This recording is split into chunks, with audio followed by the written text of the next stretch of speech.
Давай да си пише успокоителни тема! Здравейте, мили мои същества, няма да познаете къде сме.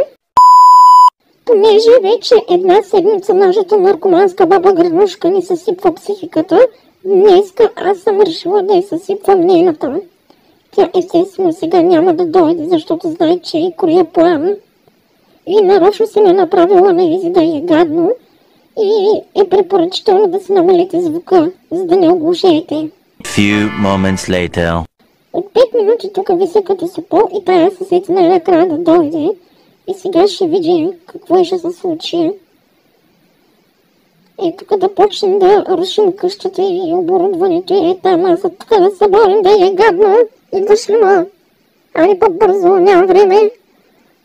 Приятно ли ти сега да видиш какво ми на мен, Приятно ли ти? Те върти тук да отворим да не се забие в тях.